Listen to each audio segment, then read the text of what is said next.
mengikuti perkembangan zaman yang sedang terjadi. Tapi kalau sering kerimpak atau sering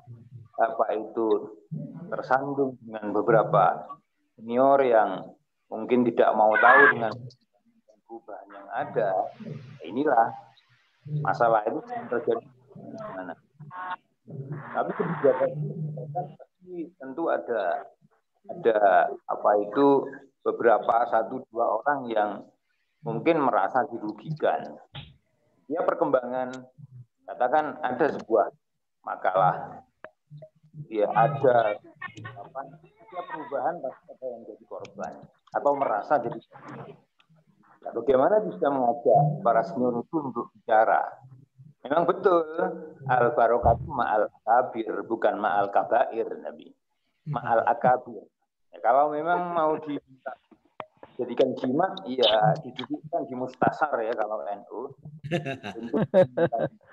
Ya, pendapatnya, tapi kadang sering tidak bisa memberikan untuk mengatasi masalah yang sedang terjadi.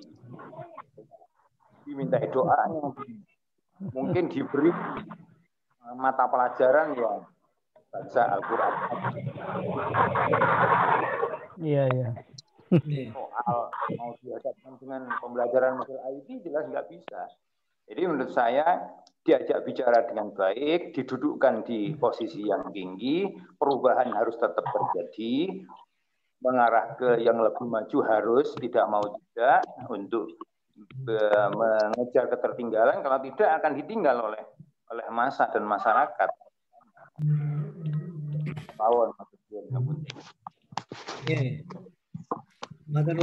Masih ada lagi yang ingin menambahkan terkait tadi yang belum terjawab perbedaan akidah?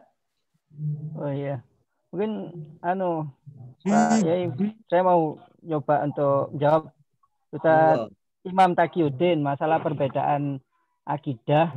Ya ini bisa saja terjadi, tapi perlu diketahui bahwa keberadaan sekolah itu nggak lepas dari yayasan. Nah, di mana afiliasi yayasan itulah yang punya misi-misi yang pastinya dia aplikasinya dikembangkan dalam pendidikan. Ya, mohon maaf, saya juga pernah bantu yang beda akidah ini. Nah, cuma saya penelitian di situ bahwa dari pihak yayasan itu punya pengaruh-pengaruh di mana dia itu mempengaruhi dari guru dan yang istilahnya terjerat lah. Nantinya itu dia secara enggak sengaja sudah masuk dan itu. Nah, terus bagaimana sikap kita ini juga repot karena nasib kepala sekolahnya itu juga ditentukan oleh yayasan. Apalagi guru ditentukan oleh kepala sekolah. Ini menurut saya ya mungkin kita kalau oposisi ya juga repot juga nanti. Kalau kita mengemukakan akidah dan lain sebagainya ini bisa-bisa nggak aman jadi guru ini. Ya mungkin itu cari alternatif saja ini ya, atau berdoa yang lebih baik biar akidahnya yang lurus saja. Saya mau coba bantu. Kita jawab turun. Monggo. Jadi dari beberapa permasalahan yang terjadi disampaikan tadi, menurut hemat Al-Fakir itu yang pertama, terutama peran kepala sekolah di sini yang paling penting untuk mengatasi masalah itu. Jadi kepala sekolah harus mengambil langkah-langkah yang jitu. Misalnya pertama melibatkan mulai dari wali santri, wali murid, kemudian komite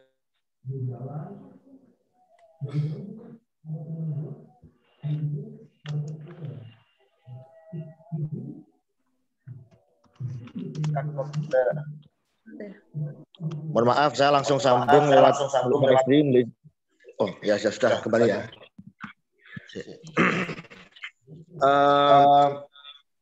Melibatkan komite dan lain-lain, merasakan betul apakah terjadi permasalahan di sekolah itu. Misalnya ketidakcocokan dengan langkah salah satu guru ataupun bahkan oleh salah satu yayasan. Nah, kemudian hasil itu disampaikan ke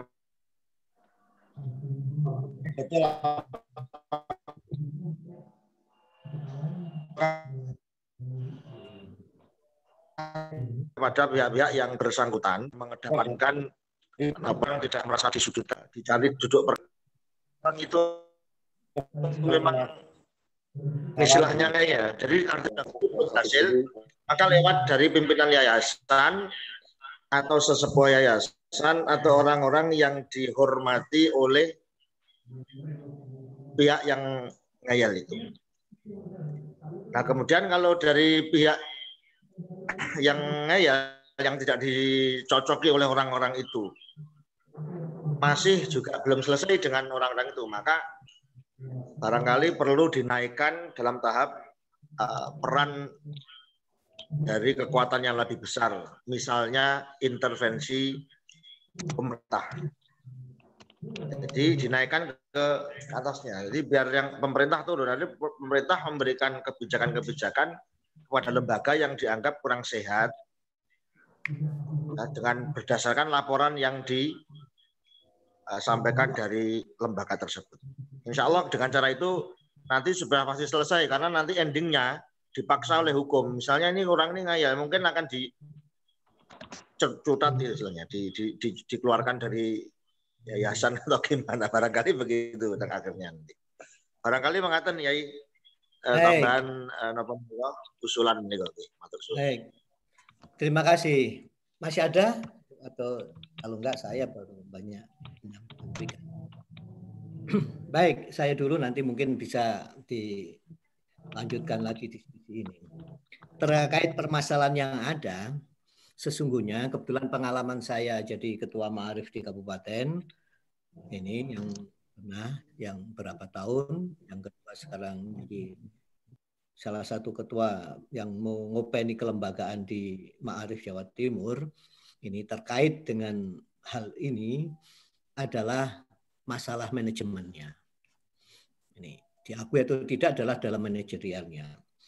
Kita tidak pahami bahwa di dalam lembaga pendidikan itu ada dua jalur.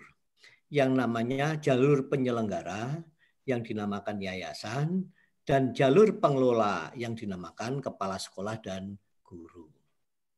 Ini jadi antara lembaga penyelenggara dan pengelola ini kalau kita ibaratkan seperti rel kereta api, harus berjalan seiring. Kalau ini gabung, sudahlah keretanya jungkir. Kalau ini pisah, keretanya juga jungkir. Ini maka ini dua-duanya mesti harus ada semuanya. Ini. Nah, agar apa? Agar tidak dua-duanya seiring seirama, maka kita harus membuatkan pedoman dasar di yayasan, membuat pedoman dasar sebagai acuan untuk pengelolaan sebuah lembaga. Yang ini jarang dimiliki. Ini. Nah, pedoman dasar itu apa? Mengacu pada apa? Ingat, sebuah lembaga itu adalah mengacu pada visi misi. Maka lembaga juga punya visi misi, pengelola sekolah juga punya visi misi. Kalau lembaga visi misinya tidak boleh lepas dari visi misi nasional, itu juga kalau sekolah tidak boleh lepas dengan visi misi lembaga. Ini terkait ini. Nah, masing-masing karena lembaga atau lembaga itu penyelenggara yayasan itu punya pedoman dasar, yang pedoman dasar itu dibuat mengacu pada visi misi yayasan tersebut. Maka itu nanti akan bisa dijabarkan aturan-aturan itu. Nah, kepala sekolah dan guru tinggal melaksanakan aturan-aturan yang dibuat oleh yayasan. Tapi sekarang tidak yang terjadi. Kepala sekolah dan guru jalan sendiri tanpa ikut terlibatnya pengurus. Karena pengurus tidak ngurusi, kadang-kadang karena pengurus malah diurusi. Ini yang jadi permasalahan. Kenapa kok pengurus diurusi, tidak ngurusi? Karena tadi pengurus juga tidak paham apa yang akan diurusi. Karena pengurus membuat lembaga, seharusnya dia membuat peraturan, pedoman penyelenggaraan. Kalau di dalam perguruan tinggi, itu ada namanya pengurus mesti membuat statuta. Itu aturan-aturan sudah tertata di dalam statuta yayasan atau itu. Baru nantinya dijabarkan statuta yayasan itu, dijabarkan, dilaksanakan, dirincikan oleh pengelola, oleh kepala sekolah dan guru-guru.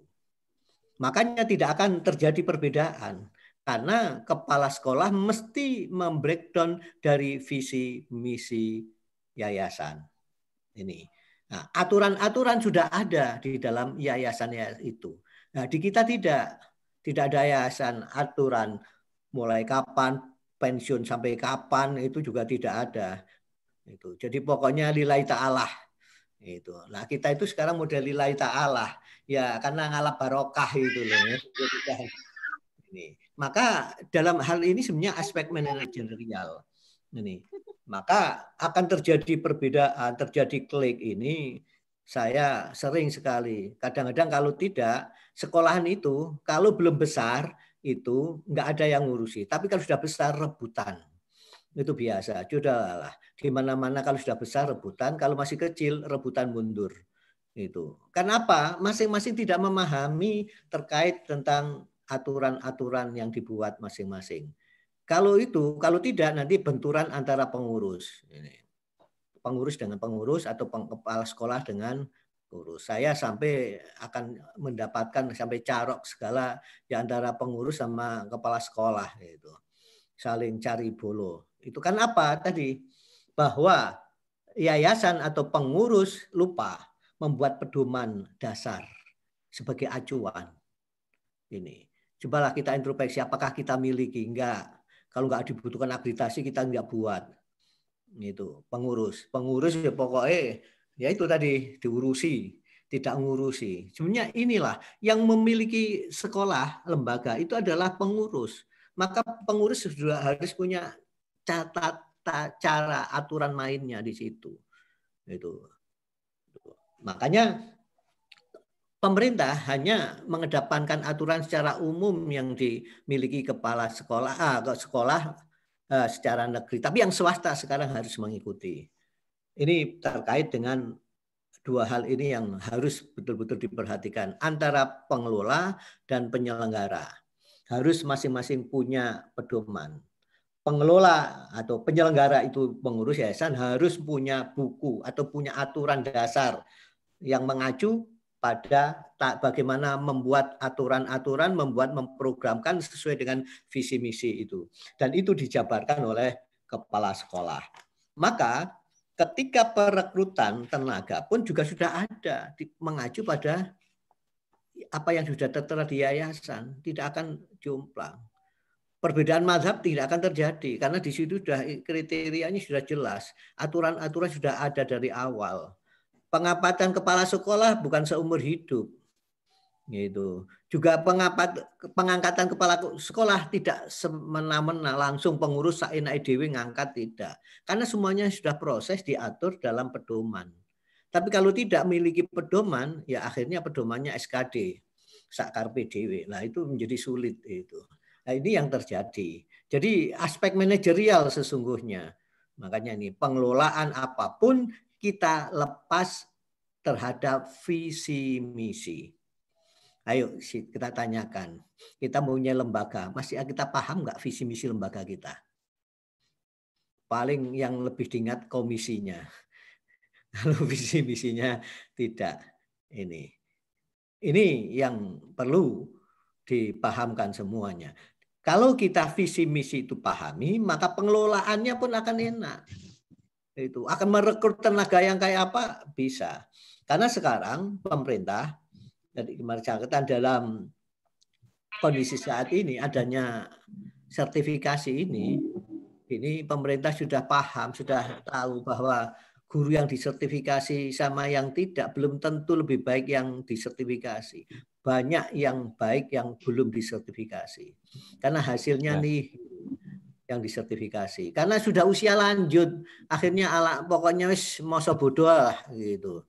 Inilah yang merugikan pendidikan kita. Kalau kita lihat, saya pernah survei ketika kita ke Australia atau ke Singapura, terutama di Australia. Australia itu untuk menjadi guru itu harusnya ada tahapan dari awal.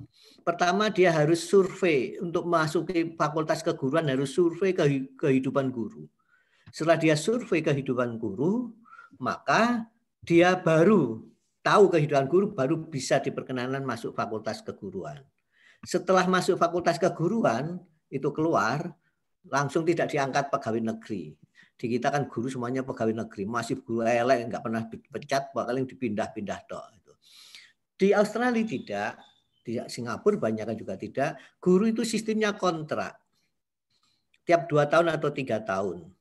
Nah, segala fasilitas terpenuhi, gaji lebih banyak, lebih tinggi dari yang lain, segala fasilitas terpenuhi. Maka kalau guru tidak bisa baik, berbuat baik, bisa prestasinya tidak baik, maka ditutup, sudah selesai kontraknya. Maka di sini guru mesti akan bisa menghasilkan kualitas pembelajaran yang baik. Karena di dalam dunia pendidikan yang paling pokok adalah proses pembelajaran.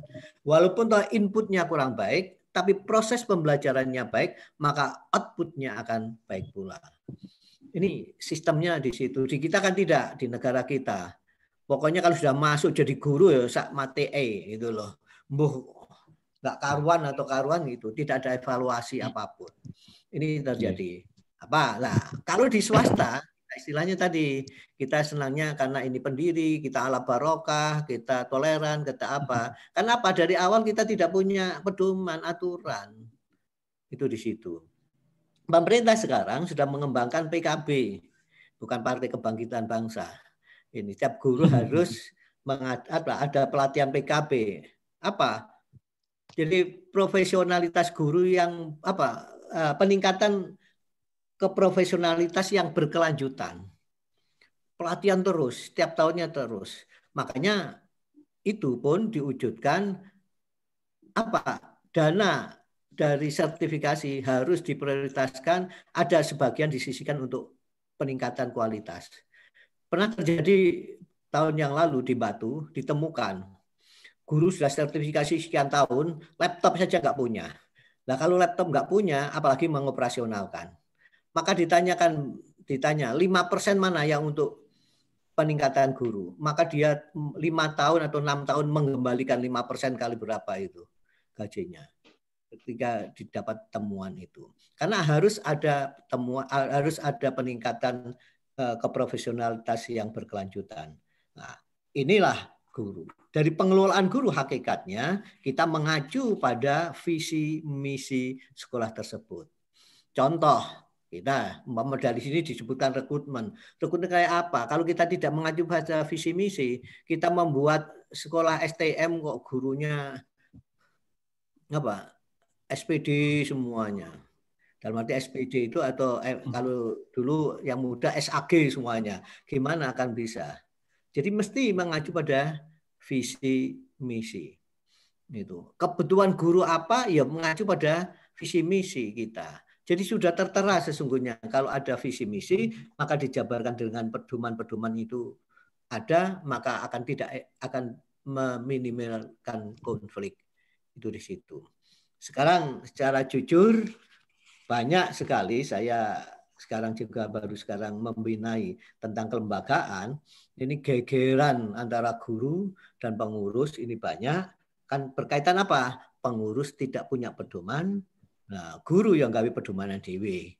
Jadi akhirnya masing-masing jalan sendiri, akhirnya tarung itu. Karena seharusnya tidak boleh itu terjadi, bahwa di dalam dunia pendidikan ada sekolahan namanya pengurus, yang dinamakan penyelenggara, ada dinamakan kepala sekolah dan guru dinamakan pengelola. Itu harus satu visi misi. Ini yang terkait kita diskusikan tadi. Makanya kalau kita terkait dengan itu, pemerintah juga sekarang swasta pun harus apa? Memperhatikan guru swasta atau apa, ini harus ada BPJS, baik BPJS ketenagaan maupun BPJS kesehatan. Ini untuk apa pengelolaan ini? Untuk kesejahteraan guru, untuk pensiun. Ketenagaan itu BPJS ketenagaan itu untuk pensiun guru. Itu kita Ma'arif sudah membuat itu di Jawa Timur, siapa yang mengikuti punya nilai berapa, itu tinggal kita tergantung iurannya berapa. Karena pada hakikatnya BPJS ketenagaan itu adalah iuran kita, tabungan kita itu nantinya.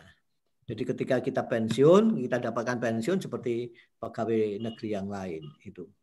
Dan kesehatan kita sudah mengenal itu. Makanya nanti akan terkait dengan pengelolaan kelembagaan. Sekarang lembaga pendidikan pun harus punya NIB, nomor induk berbisnis. Itu. Kaitannya apa? Ya untuk apa? Menjaga, untuk melindungi tenaga guru, baik dalam kesejahteraan atau yang lainnya. Ini, jadi makanya kalau kita bicara pengelolaan pendidik, mesti dari aspek manajerial dari awal harus diperhatikan. Ini. Berikutnya, ini terkait dengan, cobalah kalau membuat makalah ini buat makalah, ini makalahnya berapa lembar, tapi daftar pustakanya juga kayak disertasi. Ya, daftar pustakanya ada 3 lembar lebih makalahnya gini. Dengan istilah-istilah, coba istilahnya dibakukan, kita jangan menggunakan istilah sendiri ini. Ada pembahasan, ada kajian teori. Kajian dan teori pembahasan itu akan berbeda. Teori itu teori, pembahasan itu biasanya dari hasil temuan dan dibahas dengan teori itu. Itu di situ. Ini dalam penulisan, lebih-lebih kita harus penulisan secara nantinya kita belajar nulis itu harus konsisten.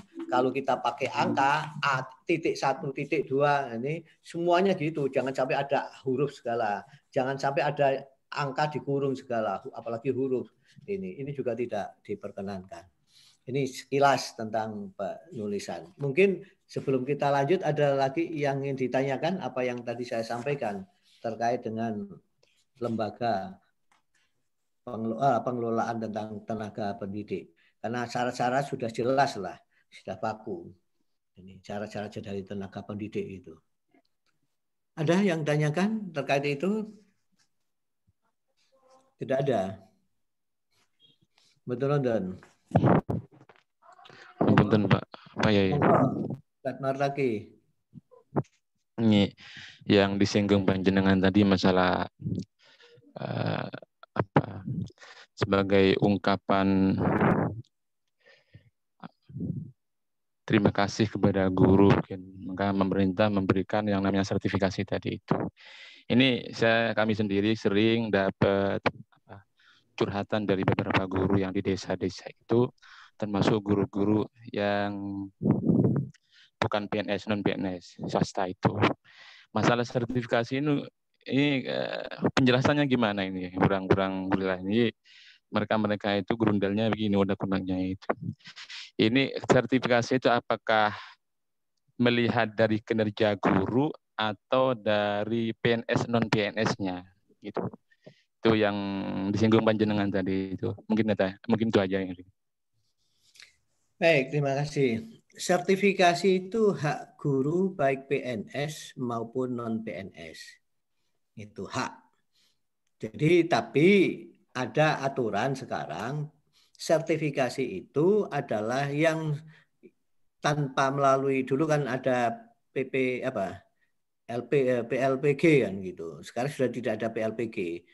Itu guru yang diangkat sebelum tahun 2005. Itu aturannya.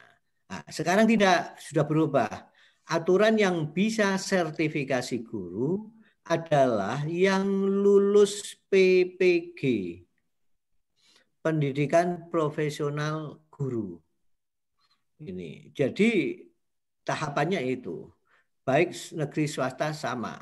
Aturannya yang bisa lulus mengikuti PPG. Jadi lulus PPG, dia mengikuti PPG, setelah lulus baru langsung sertifikasi. Tapi yang menjadi masalah sekarang gini, ini yang menjadi kemarin menjadi debat rame. Kenapa? Di PPG itu persyaratannya tidak harus guru dari latar belakang keguruan, tapi dari latar belakang ilmu umum pun boleh mengikuti PPG. Ini yang menjadi masalah kemarin. Hanya nantinya polanya akan ditambah ketika PPG kalau dari umum tidak ada keguruannya ditambah keguruannya. Nah, biasanya di umum yang dari umum itu akan dia lebih memahami tentang materi, kurang dengan tentang ilmu keguruannya. Tapi kalau yang di keguruan itu adalah materi kurang, keguruannya akan baik. Itu sekarang makanya menggunakan PPG 1 tahun. Nah, PPG 1 tahun itu yang membiayai pemerintah. Bukan kita lalu daftar sendiri PPG, tidak. Ada ujian ikut PPG.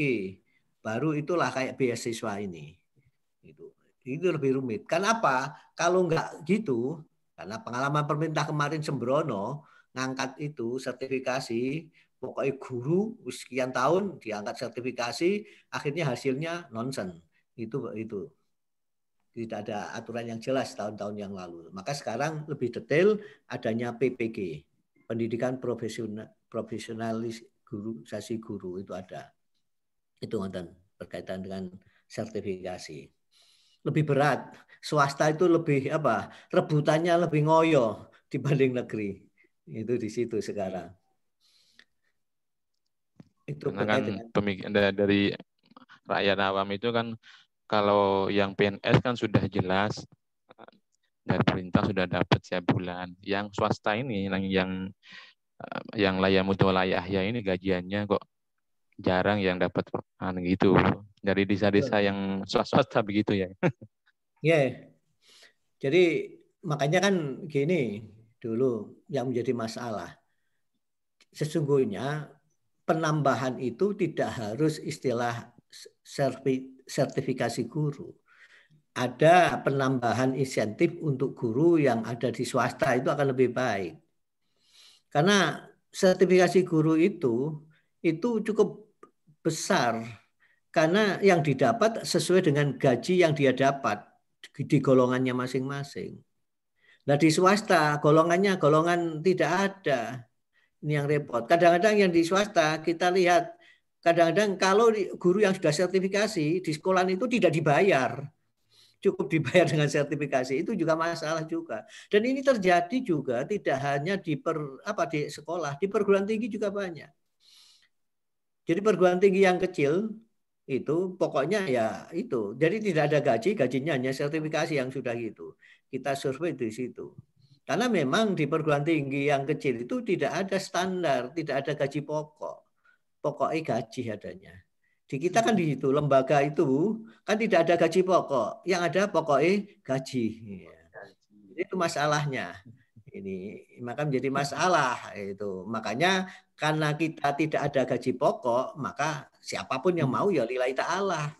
Itulah akhirnya akan agak sulit meningkatkan kualitas itu di situ.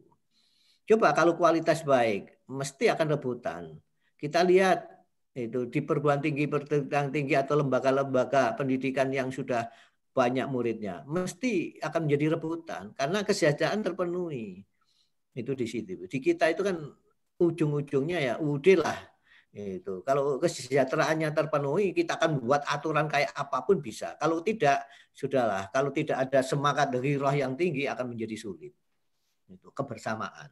Nah inilah perlu manajerial yang bagus kita membuat lembaga pendidikan. Kita membuat lembaga pendidikan harus dihitung. Kita betul-betul di-manage secara baik, visi misinya dan segala sesuatunya. Saya lupa besok akan kita sharekan nanti di laptop saya tentang berkaitan membuat visi misi itu. Karena ini hal yang penting. Jarang sekolah itu atau lembaga punya visi misi. Tidak, pokoknya visi misi lillahi ta'ala. Apalagi Madin. Madin itu mengikuti pondok pesantren. Penelitian saya itu pondok pesantren jarang punya visi misi. Pokoknya dawuh kiai adanya. Kata dawuh kiainya itu dulu gini, ya dijadikan itu pedoman. Itu. Akhirnya saya meneliti, ketika saya meneliti disertasi kan juga gitu. Saya di pondok pesantren adanya, ya dawuh dawuh kiai itu saya jadikan visi misi. Karena memang nggak ada tertulis, adanya dawuh kiai. Itu saya jadikan, karena itu jadi pedoman, saya jadikan visi misi. Kita buatkan itu. Itu di kita ini. Jadi aspek tentang tujuan itu kita perlu harus diperhatikan dalam pengelolaan. Maka kalau sudah visi misi jelas, maka perencanaan akan bisa baik, pelaksanaan juga bisa baik, dan yang lain-lainnya akan baik. Tapi kalau visi misi tujuan yang utama tidak jelas, semuanya akan menjadi tidak jelas. Saya rasa itu. Itu yang bisa sampaikan. Mungkin ada yang Matur nuwun nggih. Matur nuwun. Jadi tolong terakhir saya tutup. Cobalah, karena antara perencanaan, pelaksanaan, atau pengelolaan dan evaluasi, ini mesti mengacu pada visi misi. Dan kita inginkan dalam pengelolaan guru itu juga harus mengacu pada visi misi. Visi misi kita kayak apa? Yang terakhir saya tutup, biar tidak menjadi banyak hal konflik di lembaga pendidikan kita, ini pengalaman saya, bahwa di dalam pendidikan itu mesti ada dua jalur, adalah ada penyelenggara, itu adalah pengurus sekolah, dan ada pengelola, itu adalah kepala sekolah dan guru. Ini dua-duanya harus seiring sesama. Maka hanya harus bisa seiring bersama, karena yang punya itu adalah pengurus harus mempunyai buku pedoman aturan itu. Biar kepala sekolah mengacu pada pedomannya yang dibuat pengurus. Biar tidak terjadi perbedaan-perbedaan atau penafsiran mazhab-mazhab itu jadi. Yang paling akhir mesti di dalam lembaga pendidikan harus ada evaluasi rapat bersama untuk evaluasi bersama-sama tahapan. Jadi seperti halnya tujuan manajemen kita, planning, organizing, actuating, controlling itu.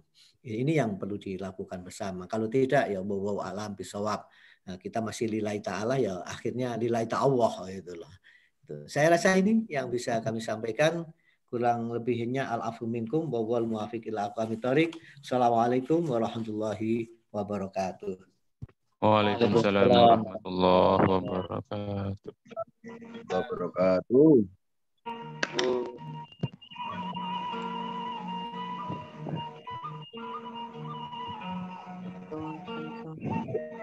Allahu Akbar. Iyalal jihad. Hayya 'alal ta'am. Kang Hafid, hayya 'alal nikah. Hayya 'alal ta'am. Hayya 'alan naum. Hayya 'alan naum.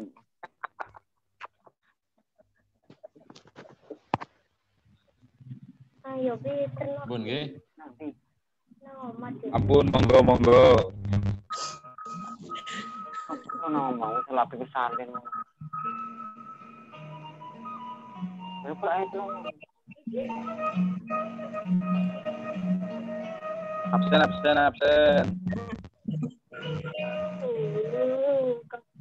Nggak di absen. Khusus yang bilang tadi absen, nggak tadi absen. Wocok nih oleh hayal naum.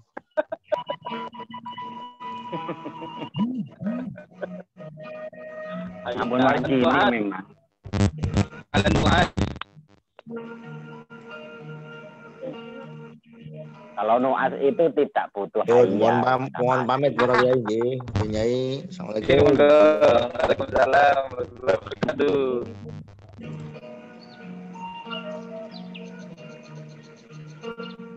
Jangan buyara. Kamu kita cuma mesam kamu kit. Biasa wae. Buyara. Ya res, kita wongi. Arek ses.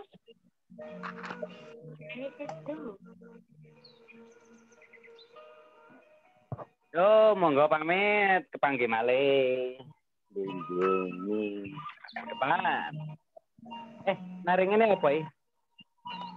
Teknologi pembelajaran, Pray. Oke, siap. Om Wais. Halo Gus.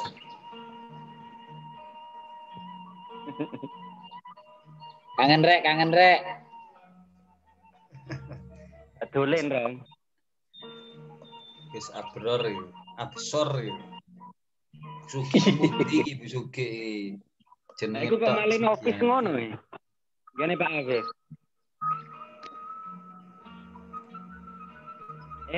Nafis Nur Ilmiah. Aku nih sapa maneh. Mbak laptop Pak, oke host.